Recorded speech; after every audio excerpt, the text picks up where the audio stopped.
This conference will now be recorded. Good evening, everyone. It's lovely to be back at the Chartered Quality Institute Birmingham branch network event.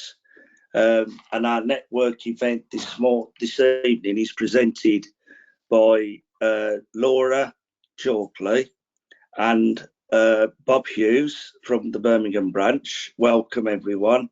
And this evening's discussion is construction cost of quality. Quite topical from what I understand at the moment. So a warm welcome to everyone. Laura, would you like to come in? Good evening, and thank you for allowing me to join your evening meeting tonight. My name is Laura Chalkley from Chalkley used to be. I'm both a civil engineer and a management accountant. So I'm bringing in kind of experience of both construction and accounting, working alongside different construction businesses. I'm looking forward to speaking with you this evening. Thank you, Laura.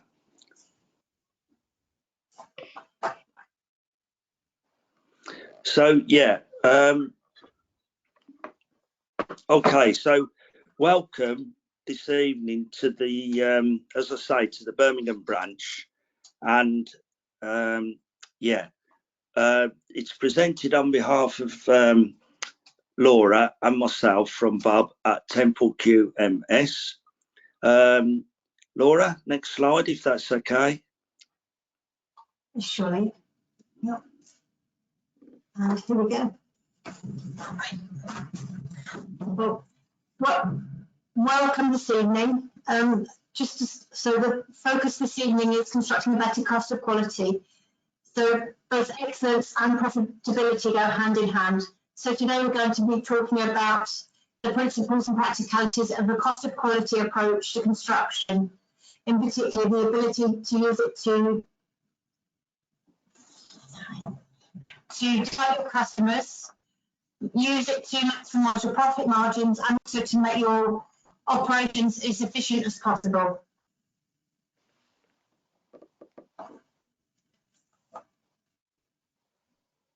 Bob? Yeah, okay. So the agenda this evening, we're going to be looking and explaining some key definitions in terms of cost of quality.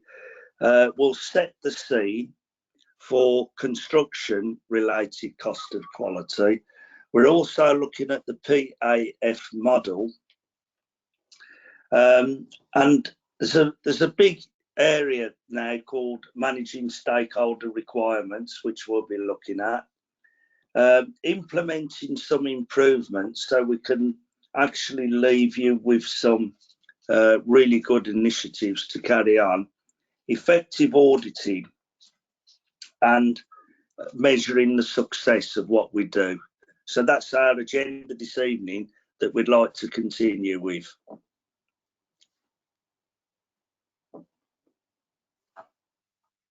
So just from my own experience of construction projects, I'd just like to kind of take a step and imagine what an ideal project would look like. You know, we'd have a clear client brief from the outset. We'd have a streamlined integrated design process. No misunderstandings in the interpretation between team members, and I know that's something from my own experience that can happen an awful lot. Construction with none, or not at least many last-minute design changes. Again, that's something I've seen only too often within construction projects, sort of both large and small ones. You've got a project on the ground and the architect or the engineer decides to change something at the last minute that causes all sorts of problems with programming, resourcing materials. Cost-effective procurement without the need to extra materials just in case, and that's becoming more and more critical given the rising prices of materials. I was talking to an electrician just this morning who told me that the cost of a drum of cabling had gone from £300 to £600 in the last couple of months. So they really are seeing it on the ground with the increase in prices. So it's important to make sure that we're cost effective in what we do. And a smooth construction process without wasted plant and staff downtime. To me, that sounds good. Yeah, okay. So in terms of reality check.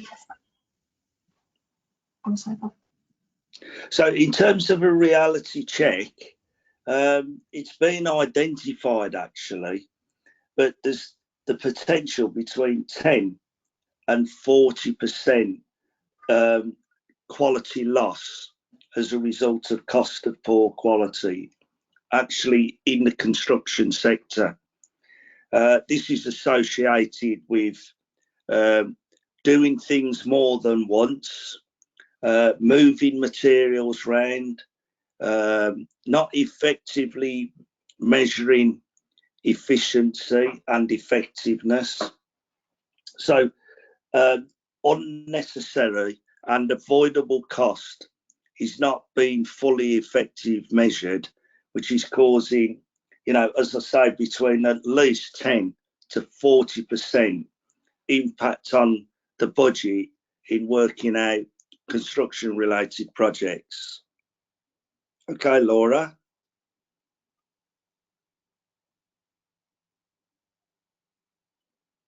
Okay, the quality department is often seen as a burden. Really, it should be seen as a profit centre rather than a cost centre. By getting things right first time, it should be saving a lot more in terms of saved resources, materials, time, than it's costing. So it should facilitate a risk-based inspection, audit and testing regime. It saves more than the cost, both in real and in non-financial terms, in reputational terms, so you're not getting damage to your brand.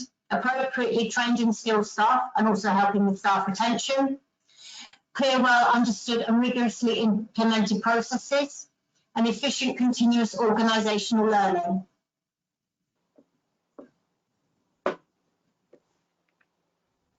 Okay, some key definitions in quality, which may not totally and fundamentally be considered. So resources relates to results achieved and resources used. So what is the efficiency levels of what we're doing in terms of relationship between results achieved and resources used? For example, if we've got 1 ton of concrete to lay in a certain area, have we effectively used all that 1 ton? Now, effectiveness is what the customer sees. Effectiveness is the extent to which planned activities are realised and planned results achieved. So those are 2 critical and key words that we could kind of add to our vocabulary for construction. Innovation, new or change, realising realistic value. Let's get some, as a result of this evening, let's get some real innovative ideas and determination.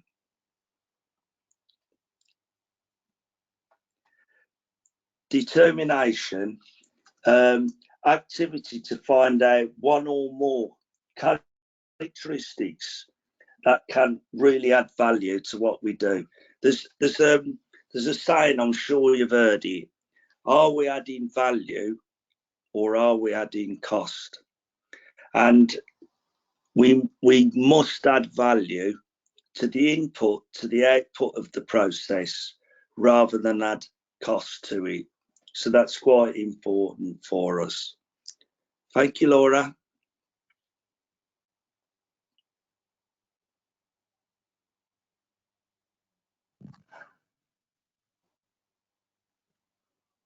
Yeah.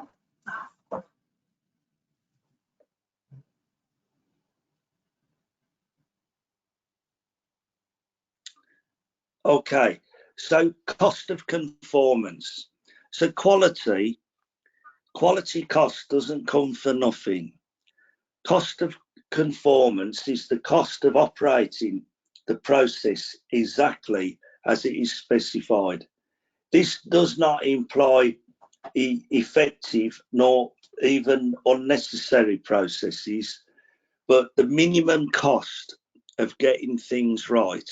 So this is where prevention comes in. We're far better off putting our thoughts at prevention. Prevention avoids waste, detection tolerates waste. So we've really got to be upfront planning on the concept of prevention and that never-ending cycle of risk-based approach. If we keep thinking all the time of that risk-based approach, we've got far more realisation of adding value rather than adding cost. Thank you, Laura.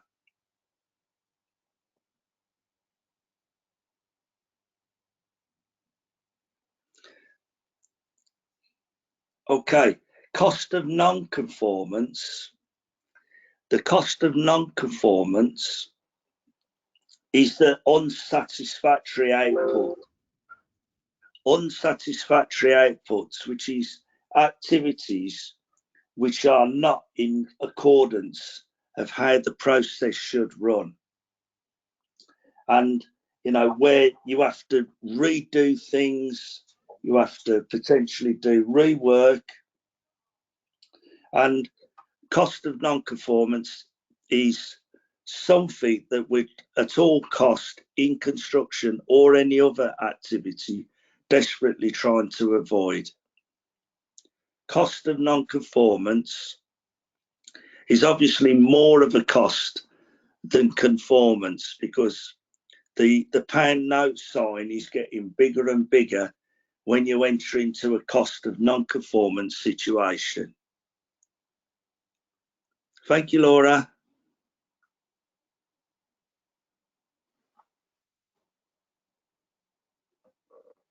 So if there's issues with my sound, Bob, it may be best if you're happy presenting. Okay, thank you, Laura. So do we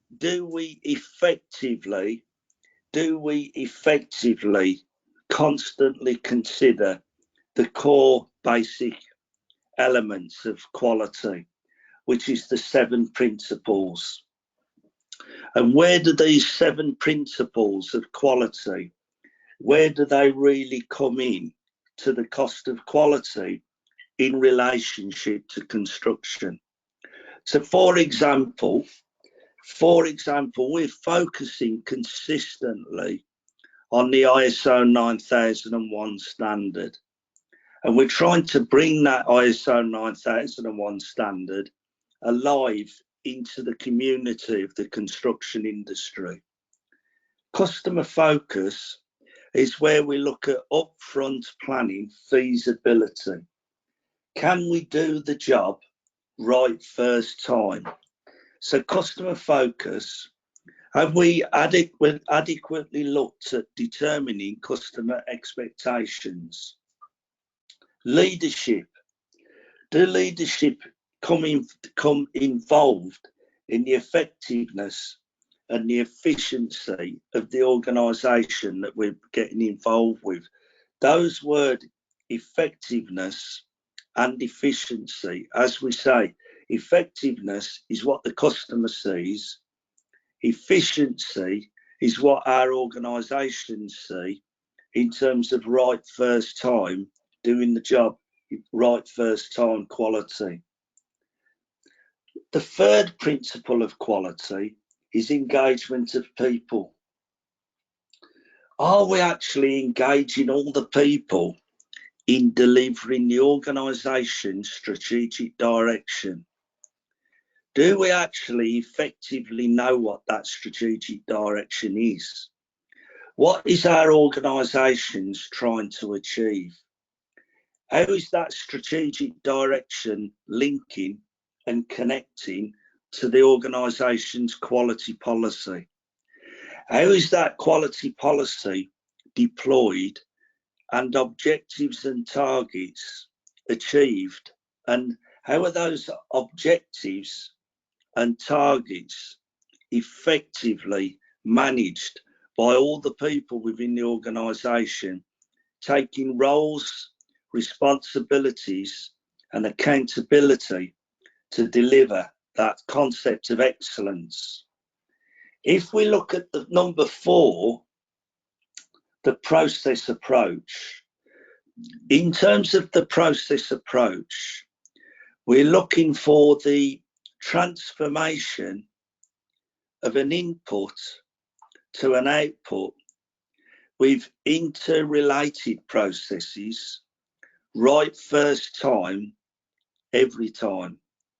And who are these process owners in terms of different sections, different levels, different areas of the construction site? Are the process owners and the process approach effectively managed in terms of what does our client want, going through the various processes, to have we delivered effectively the output from the processes right first time, every time? And if we've not effectively managed those processes, which one of the processes has caused us a problem? And that links to the concept of QCDS, which is good quality at a good cost of quality, delivered on time with excellence in service. And I think we've got to remember that word excellence, everyone, and bring that word excellence to the concept of quality. Now, improvement, number 5 of the 7 principles of quality, improvement. There's plenty of ideas, there's plenty of what we call low-hanging fruit. Can we effectively deliver that low-hanging fruit, and can we create that cycle of never-ending improvement? Very often we hear, we've always done it like this, why should we change? I heard it only yesterday, I had it put to me on an email. We've always done it like this, and we've been hugely successful. But there's so many new ways and ideas that we can look at. Number 6 is we've got to have this concept of evidence-based decision making. You know, if people say this is no good or that's no good or we're not doing that properly, based on what evidence? So that evidence-based decision making, do we effectively and do we really have it on our table that we're thinking evidence-based approach, while analysing, using data and linking that data to various areas of the standard to keep driving that concept of improvement. The final 7, number 7, is relationship management. If you think of relationship management, the best way that we can network is by listening to the external providers. It's a great network approach, but maybe we don't effectively manage. Relationship management covers 2 things in quality and cost of quality. The cost of material, buying in materials that you can unload on a truck in terms of pallets or in boxes. But then we've got the relationship management associated with outsourced processes. An outsourced process could be, for example, a control of a subcontractor. Controlling subcontractors. Are we really on the game of controlling subcontractors? Do we get them to do what they really want us to do? Are we effectively giving them good information? Provision of information, clause 8.5 in the standard, has been identified in construction as a clause that may not be effectively applied as good as it should be. So are we telling the subcontractors what to do without really giving them good information that links to drawings, that links to specifications, that links to helpful information of what we want and when we want it by? So all of this information is where we could be effectively used to improve this cost of quality concept. So the 7 principles, in summary, the 7 principles of quality are the basics to deliver excellence. And how can we effectively deploy these 7 principles of quality? And maybe we should display them in the site offices along with the quality policy and the site maps and the site routes. Maybe we should deliver these and help to use them within our toolbox talks. Thank you, Laura.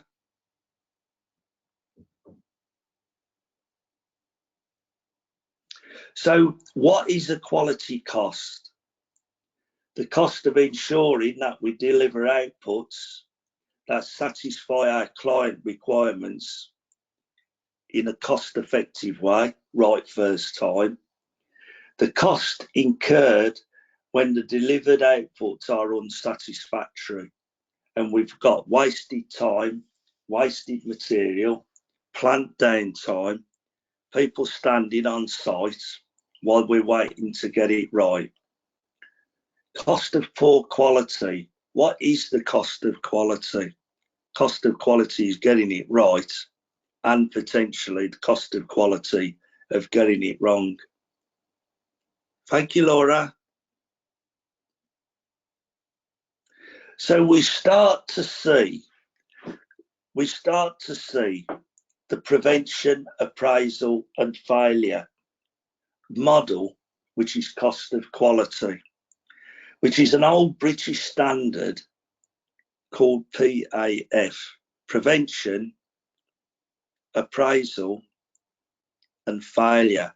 And we'll have a look at some different levels of this PAF model on the next slide.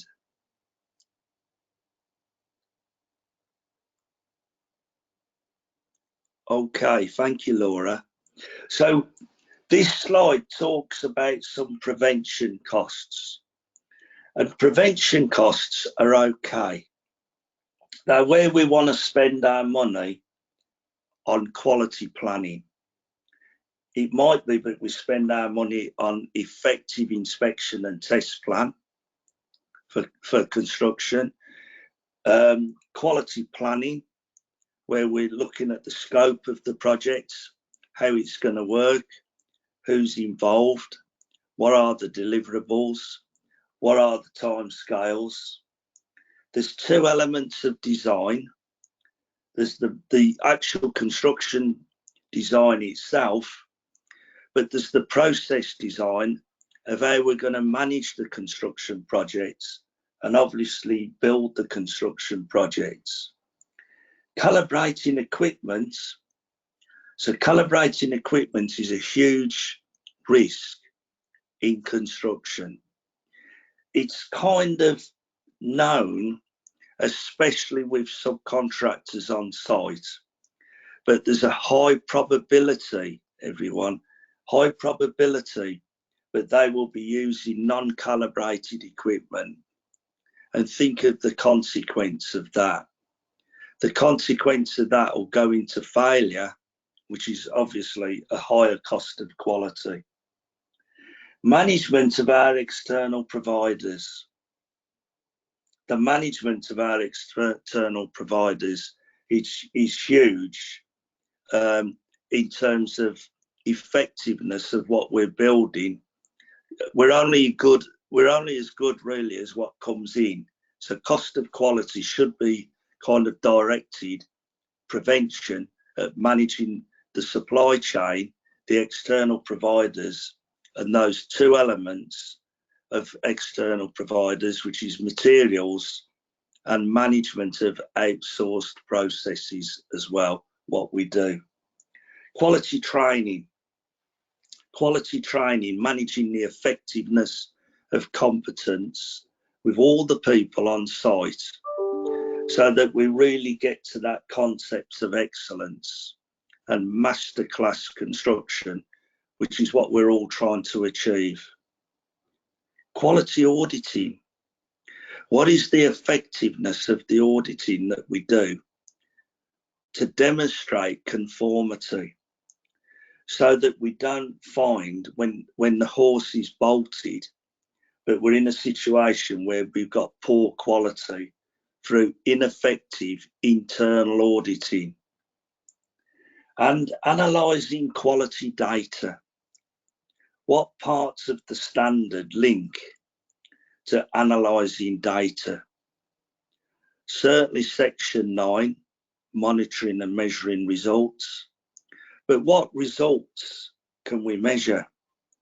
Cost of poor quality, cost of good quality, cost of client satisfaction, achieving client satisfaction, the cost of not looking after effectively our workforce. And we have a duty, of course, for good morale, a good set of workforce that stay with us, support us at all cost. So there is some examples of a cost of quality that is acceptable. Thank you, Laura. Okay. Now this is another cost of quality that is acceptable for us to ensure that intended outcomes are being met. Pre-qualification and verification of what we're trying to achieve. Effectiveness of inspection and test of what we're doing. So ITP plan, inspection and test. Now that might be on-site inspection and test, but of course we may use some external resource for inspection and test, and put some work out to a lab and things like that. Inspection and test equipment, reporting, field performance testing, and of course effective record retention and record storage, which is more and more and more now turning fully electronic. So there's that added cost of technology that we're all associated with in terms of appraisal costs. Failure costs. So we've got two areas really of failure. So we split the F of PAF into two sections. Internal failure, which is having to do it again, potentially having to rework, potentially having to use the same contractors that we've used already once. Defect analysis, re-inspection and testing, which again is the effectiveness of the ITP plans and the quality planning coming in first time. Dealing with subcontractor problems. How much time do we spend in dealing with problems and having people sat round the table sorting out things that should have been done right in the first place? This is all linking back to that transformation of an input to an output with interrelated processes that's not been fully effective, laid out and sorted and managed in the first place. So internal is one thing in terms of failure, and then it gets even more serious when we get to the external. Because when we get to the external, it means that the product released processes, the product and service release processes have not been fully effectively managed. So if we link this to ISO 9001, there's a clause in that standard called 8.6, product release. So that product release links back to our organisations, and we say, well, what does the process say? What checks should be done? Are they effectively done? Are they effectively managed? So that product release, if we don't get that right, that's going to have an impact on reputation, something that potentially we can't measure. It's going to link to complaints and warranty claims.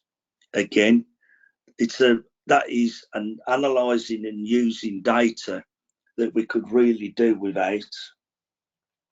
It's going to link to the potential of agreements with the clients to accept something that isn't quite right. Again, cost of quality that we could really do without. Lost time, rework cost, recall potential cost, and the worst one of them all is the potential of an insurance claim. So these are the type of things that we have to manage in terms of the consequence of not effectively managing cost of quality. So it's an opportunity for us to really link to cost of quality in terms of cost analysis. So we talked about that factual approach to decision making, that principle, that evidence-based approach to decision making. And now we've got this direct cost of quality, which is associated with cost of service and delivery. An indirect cost of quality is the overheads if we don't do it right first time, that initiative of doing it right first time, that really does, link to the potential. We can't put our invoices in, at the milestones that's been planned, which can have an impact on the effective operations of the business in terms of financial arrangements. So quality, our quality drivers become more and more paramount for excellence. Thank you, Laura. So that PAF model links really to the Deming approach of plan, do, check, act. So it's an opportunity for us to engage the people, which is another principle of quality that we've linked back to.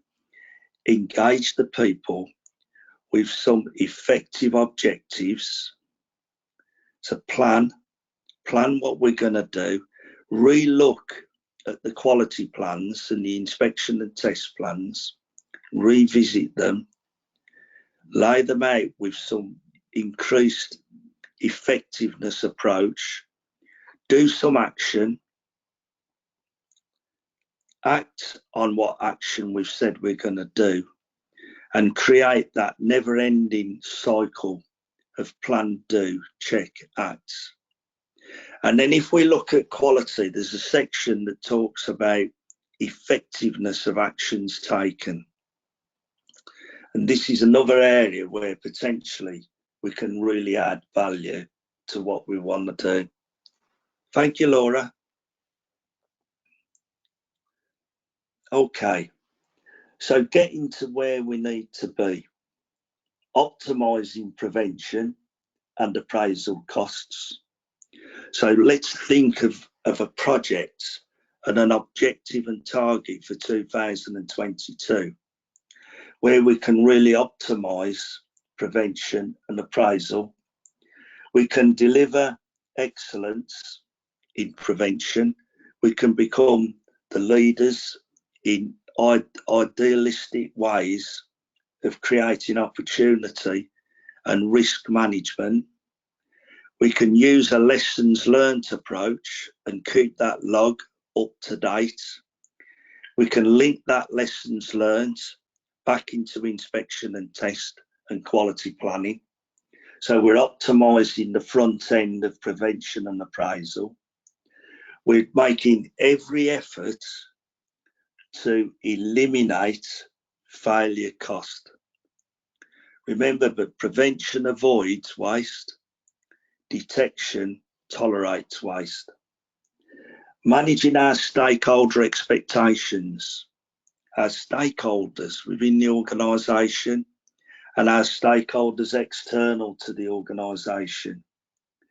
We can start to create a philosophy of improvement, a concept of never-ending improvement.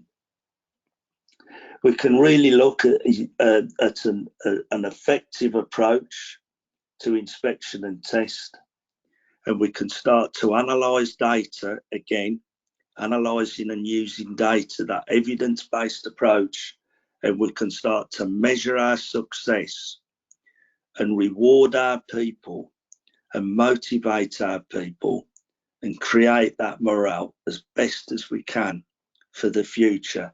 And it all links to the potential review of cost of quality.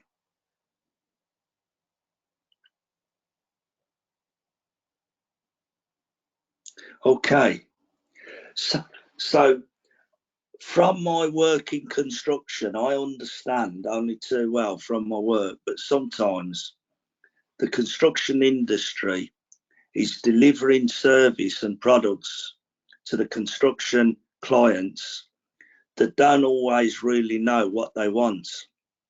So it's quite challenging.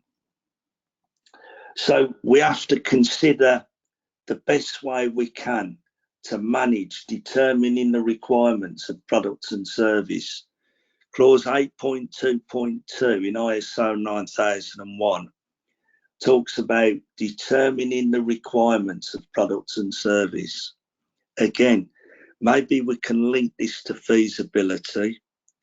Maybe we can link this to a review of what our processes say at the pre-tender stage and the tender stage of all our products and services and deliverables. So determining customer requirements in terms of scope, what they want, when they want it, what's the consequence of us not effectively delivering right first time, determining requirements of products and service, linking that to lessons learned and the risks that we've had and the failures that we've had. So such an important part that we can use in customer expectations. Thank you, Laura.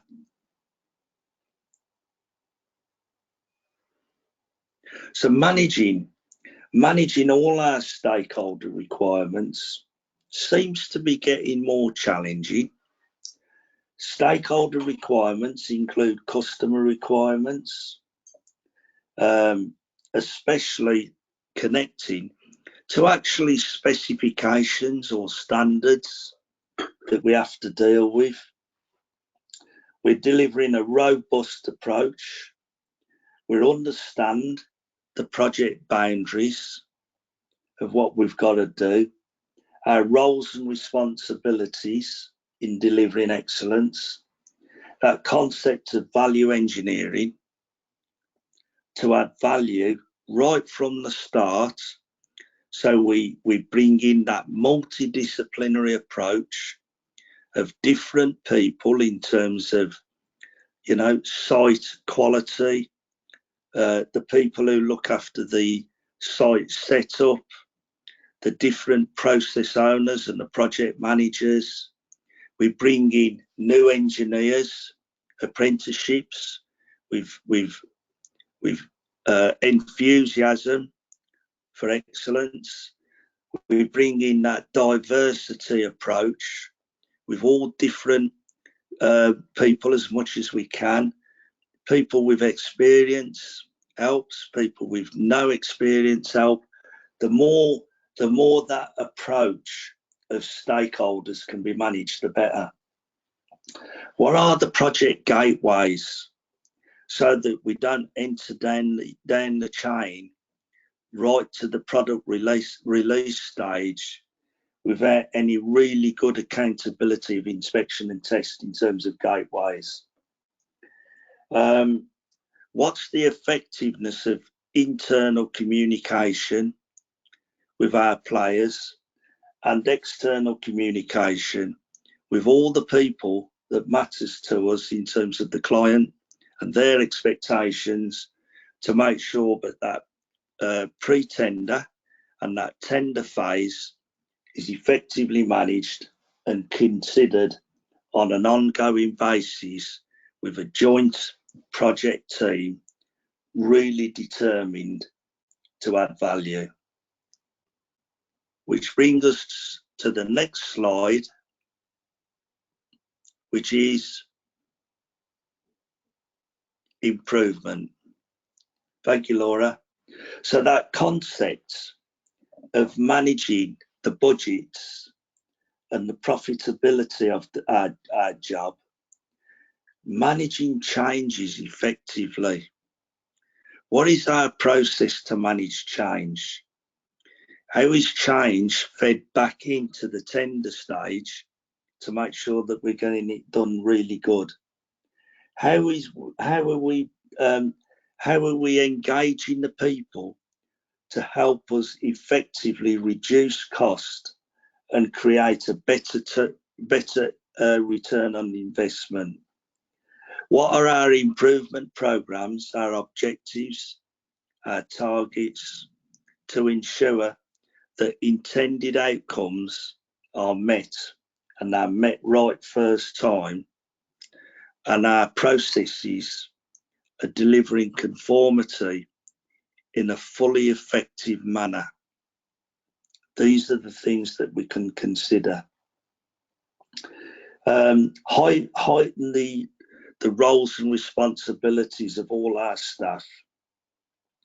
Create that competitive approach for excellence, so that if it's a big construction site with multi-contractors on site, and when they look at our sites of our people who have took the time to attend this evening's presentation, we're motivated to make a difference, to add value, and to set our stall out in a much better way, to focus on that customer focus concept, that principle of quality, customer focus. So we've really talked about what these principles of quality are, and we've kind of fed them back into the improvement framework. Thank you, Laura.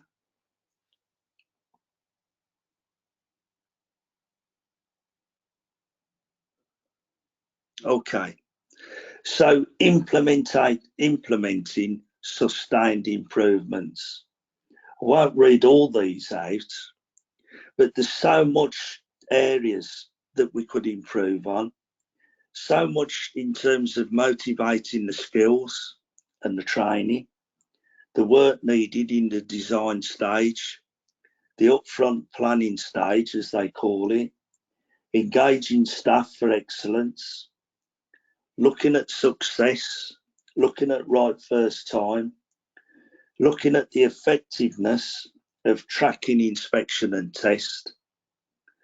What part of this process approach, this transformation of an input to an output with interrelated processes, which one of these interrelated processes are having an impact on us not effectively delivering do it right first time approach, so that we can track quality cost, adjust on the impact, engage the people, assuming that nobody's coming to work to do a bad job, making every effort that we can use to prevent failure by human error, and bringing into the concept of right first time. Thank you, Laura.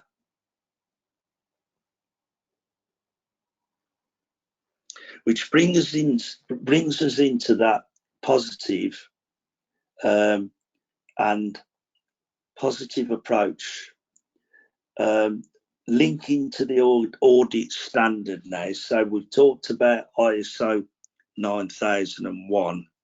Now we're linking cost of quality into the standard of ISO 19011, which is the guidance for doing really good auditing.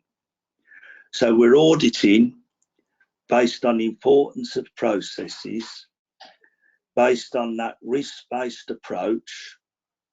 We're planning the audit program to deliver excellence. We're actually engaging the people with good communication, and we're auditing a wide range of processes and engaging as many people as we can along the way to bring in that risk-based approach and totally encourage people to be aware of that word consequence of not effectively managing the processes that we're engaged with. Thank you, Laura. Which brings us in towards the end of our presentation now, creating effective audits that look at feasibility, look at what the stakeholders want. Are we effectively delivering the outcomes that was set right first time? Have we got really good document management so that in the event we need to do any identification and traceability of where people have been involved in the process, we can link back to that fully effectively? Staff competence and training, communication, and the effectiveness of the overall quality management system that we have. So ISO 9001 is a great tool to start using in the construction sector.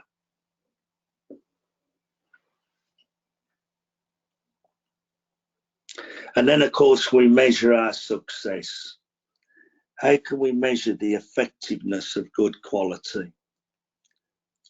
Have we delivered outcomes right first time?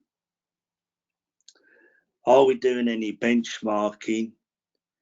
Potentially benchmarking with other subcontractors on construction sites? Have we done a really good holistic view of our key performance indicators that involve the people in keeping them up to date? Key performance indicators that look at quality, cost, delivery, service. Are we applying that concept of lessons learned and innovation? And what gets measured, as it says there, gets managed.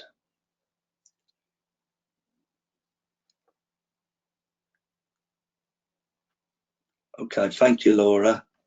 So key performance indicators.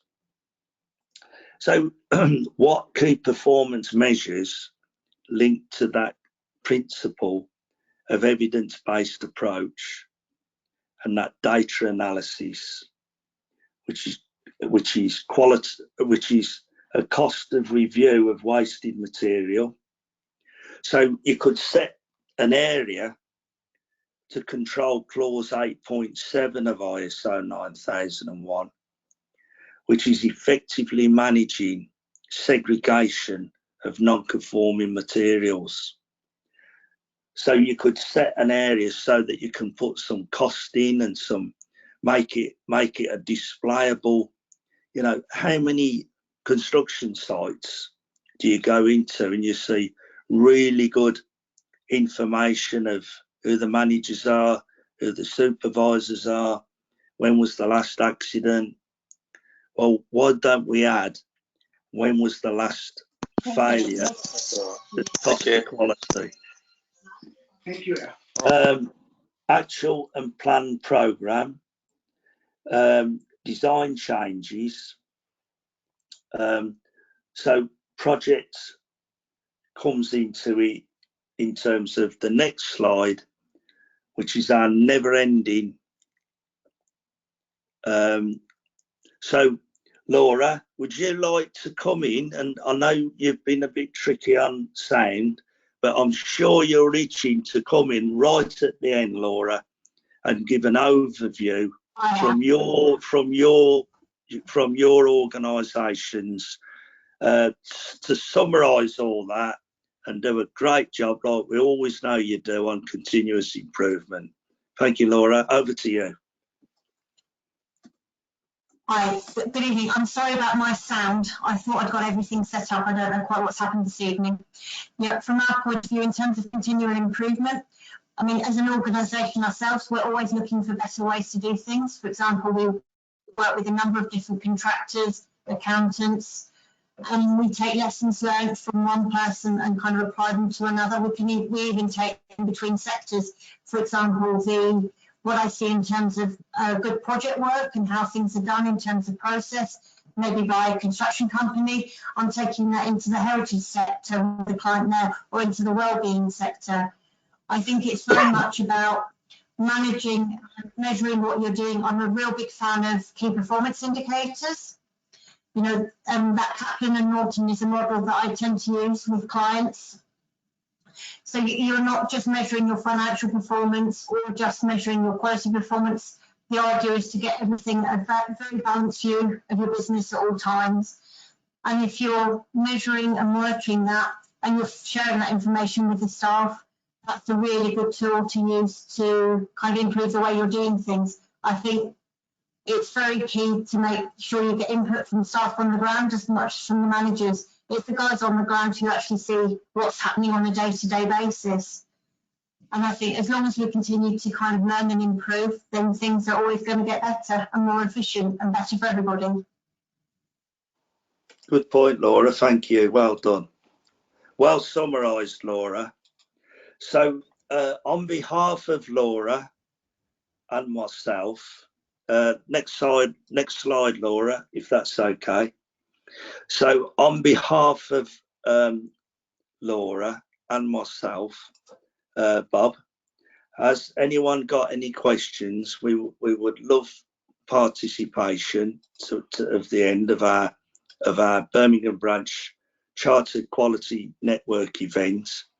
If you've got any questions now, that's lovely. If you'd like to post them, email them to us for an individual review, that's also great for Laura or myself to feedback.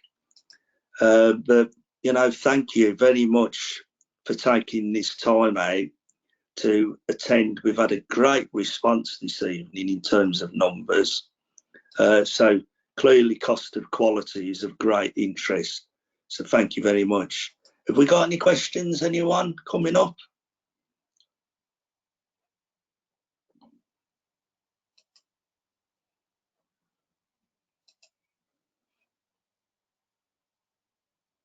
Okay. Maybe if there's any questions, if you want to pop chat box. I was just going to say thank you very much for an informative presentation.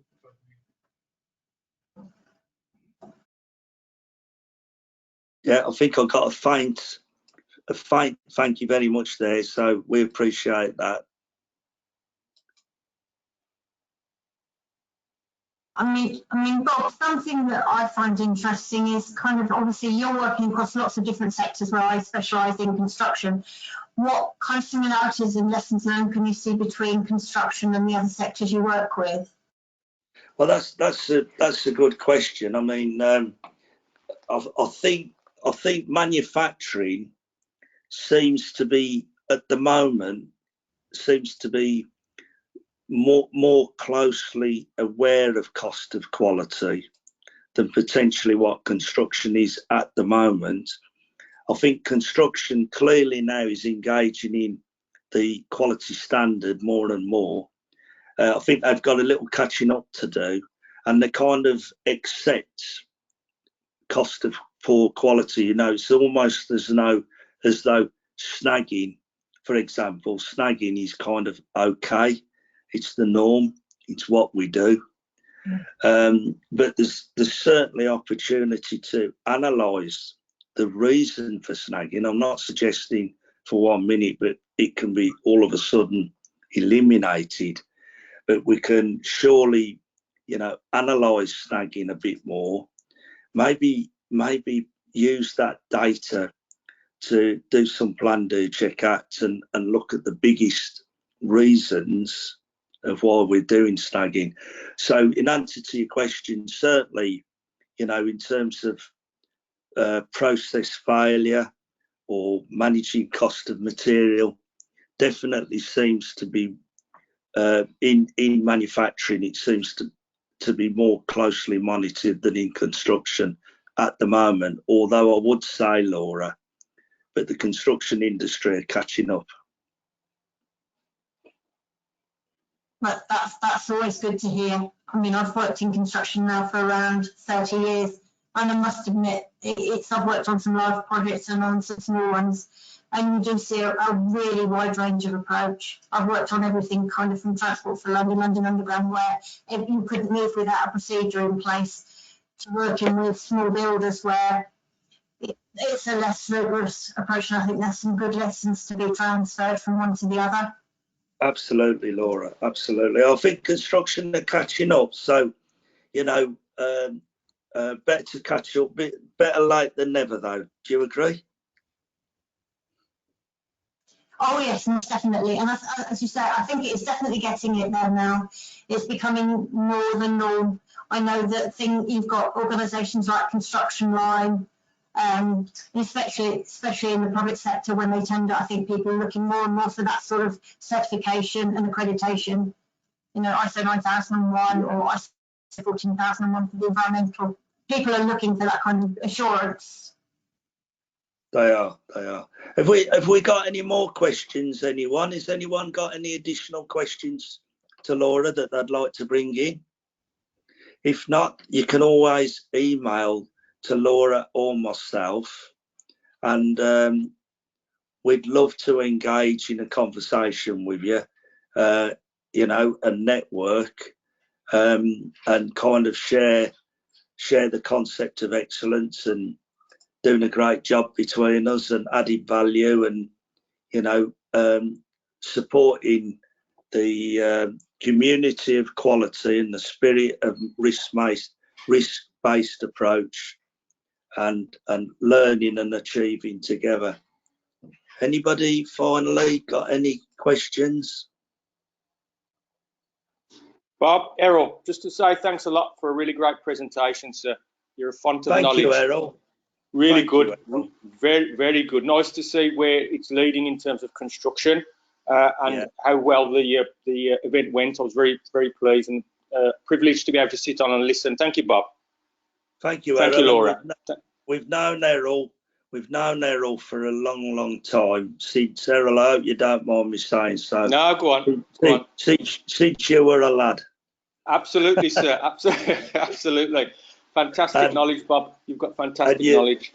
And you've come. Now you're in your own right, equal to any one of us sat round this room, Errol. Any one of us, you're equal with knowledge and achievement and success, and adding value yourself, you know, in the job that you do as an auditor for one of the world's leading certification bodies.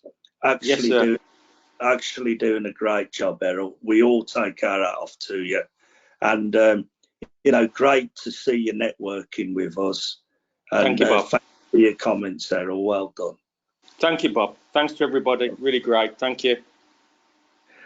Thanks, everyone, then, and we look forward to working with you in the future. On behalf of Laura and myself, we both sincerely apologise for our technical start-up little issue, but we got there in the end through alternative pieces of kit and everything, and I'm sure we put a few people under pressure along the way. So I know my colleague Jazz sat right by me, and Claire in the background, and Laura. I think we was all doing a bit of chasing round, but we got there. Well done, everyone. We achieved in the end. Thank you, everyone. We hope that we've added value to your hours attention with us, and we look forward to working with you in the future. and best wishes, and we hope that we've inspired you for doing some great work. Well done. Cheers, Thank Bob. you. Thank you, mate. Thank you. Thank you.